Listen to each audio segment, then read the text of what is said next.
Fellow tennis nerds, I hope you are well. Time for another Pro Player update. A quick one today. We're going to look at some string tensions from Halle. Grass season keeps moving along or mowing along. Soon Wimbledon, but we have some tournaments to get through. Lots of upsets at this part of the season. Grass is a tricky surface. Bublik just lost today, first round in Halle. Manarino beat Mensik. There's loads of upsets. That's not what we're here to talk about. We're here to look at some string tensions and some equipment. And let me know if you have any other observations that you've spotted. Please like, subscribe. If we start with the winner from Stuttgart, Shelton, he strings his rackets pretty much the same all the time. There are two different philosophies around this. You can do like Rafa, always stick around your tension, 56 or 57 for Rafa usually. And Shelton is a bit similar player. He's been changing strings over the years a few times here and there. Now he seems to be pretty happy with his current setup. Polytor strike, which he had an issue with breaking at a certain point in his rackets for a while. I'm not sure it's still there. Maybe some of you stringers can confirm that. So he has Polytor strike in the mains and Polytor Pro in the crosses, going higher on the Polytor Pro because it's a more soft and comfortable string. Polytor strike pretty firm. So 54-57 for Shelton. Medvedev is another player that doesn't seem to change his string tension that much. He did experiment with natural gut, which many players have done and do.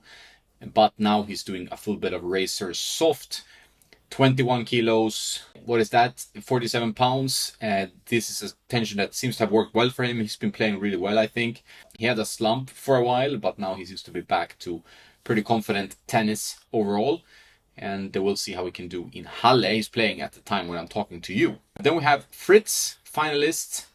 Nothing really big in terms of a change there. He does gut mains and hawk crosses.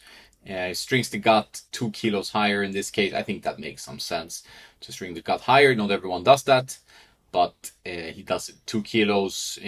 Zverev usually does got 1 kilo higher. Bublik, as you know, signed by Diadem. Not sure what his strings and current racket is, if it's the same as before, or if he's actually using a Diadem prototype. But he's sticking to his ideology of stringing the crosses a bit higher to kill the launch angle, have a little bit of a flatter launch.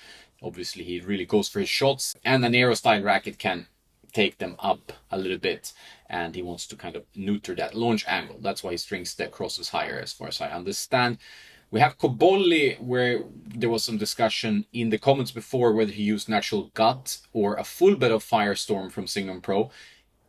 As far as I know, he uses a full bed of Firestorm, and he has been for a while. He did play natural gut if we go back 3-4 years, but I think he's been using Firestorm for quite a while now, and this seems to confirm that. Then we have Rublev, who is back to Head Lynx Tour. You know, he's been using 4G.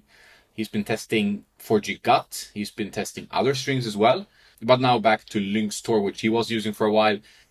If we go way back, then he was using Luxon Adrenaline. But now Lynx Tour. We'll see if he stays with this. He seems to be searching for something. The equipment is usually a symptom of that. And we'll see if he can find it. He did lose to Hurkacz pretty badly, but Hurkacz on grass is a tough opponent.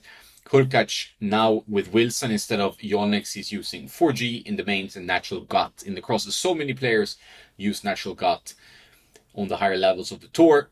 On the lower level, I guess it might be a bit expensive. You have to buy your own strings all the time, or if you know, they don't have less money usually because the pros at the top, they are making money. They can afford splurging on the gut if they don't get it for free. So it's more rare on the lower levels of the tour. Also, you need a bit of a higher caliber stringer. So if you're playing futures in Monastir or something like that, maybe the stringers, I'm not singling anyone out there, but they have to string a lot of rackets. Maybe the quality is not of the kind that you bring your own personal stringer like some pros do, or you have some really top guys stringing for you. So good to keep that in mind. Gut can be finicky to string with. You need to be quite exact with gut, especially.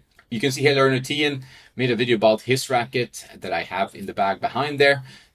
Using different gauges on Alu rough, I think it is. It only says Alu here. I think it's rough.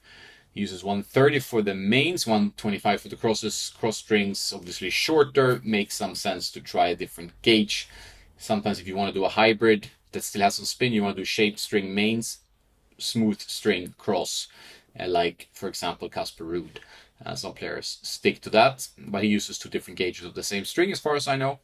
We have Tiafoe, he stays loyal. He's another guy like Shelton that kind of sticks to his setup, doesn't change too much. 44 Polytour Pro must be pretty easy to not have to think about your equipment or how your string tension should be affected and so on. He seems to be pretty chill with that. Same for Echeverry with all the power in his Percept.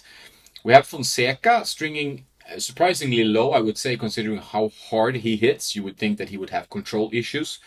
Polytour forces a stiff string, but 48, 46 for the kind of hitting he does, especially on the forehand, was a bit surprising to me. Kecmanovic, he strings higher. It's a softer string, Dunlop NT. Round black poly, softer than their like explosive speed string, so goes up in tension 27 kilos. Then we have Ethan Quinn, who used to use RPM Blast, if I'm not mistaken, and has now switched to Solinco Tourbite, very popular Solinco on especially like the US tennis scene with the colleges and so on. Tourbite being a good string. I don't know if it's Tourbite soft or regular Tourbite. Nick Kyrgios back on tour, had a good win in Stuttgart. Now he's in Halle. We'll see how he will do there. Obviously, he's not been playing for a long time. Stays low with his Polytour Pro, similar to Tiafoe, 48 pounds for him. And that's a pretty soft string, as you know. So there you have it. There's some string tensions for you. Nothing too shocking, but some interesting things like Rublev changing his strings again. We have Shevchenko, who has switched to the T-Fight instead of the Pure Strike, which he used before. You have his specs actually on the screen here, the famous Dieter Kalle stickers that show up everywhere. Good marketing for him. He's a very good customizer, obviously. 310 grams, 31.6 balance, and 294 swing weight. We have another example here. This is Dieter's philosophy a little bit. You don't need as high of a swing weight if you go a little bit higher on the balance point. Nothing too crazy here, but 294 is kind of a swing weight I like, or most club players enjoy. So interesting to see the pros at the top level play with this type of swing weights. We did talk about it in the last episode that Kwame is playing like 292 swing weight on 100 square inch. A lot of pros going quite low in terms of swing weight. So tensions and swing weights are going down. Will that lead to more arm issues? There was some discussion in the comments. Depends, of course. You have less mass on the ball in some cases, and obviously if you're having less mass on the ball, you might have more vibrations to the arm, less stability, more twisting. Same can be said for the swing style. So if you're swinging really fast, obviously you're not going to hit it perfect sweet spot as much as maybe they used to do, which was more of a flatter game style. Now it's more of a rip. So the shots are obviously a little bit more around or higher up in the string bed. So it's not always like center sweet spot. Used to be how tennis was played. So that affects obviously a little bit on comfort issues. Everyone playing poly, but now the tensions have dropped. And then we have the balls to that equation. So yeah, lighter rackets can be bad, but so can also heavier rackets. It depends a little bit on your technique, on your physicality. So it's a very personal problem, but lighter is not always the solution, nor is heavier. So it's a bit more complicated than that. Usually good to have someone to consult with or talk to about your specs, depending on if you have any issues like with your arm, wrist, shoulder, and so on. Not much else to report. Interesting to have some reviews coming your way with Wilson P rackets. Hope you check out the Head Extreme review. We have some string reviews coming and more stuff. So please subscribe. Have a nice day now, and don't forget to play sometimes.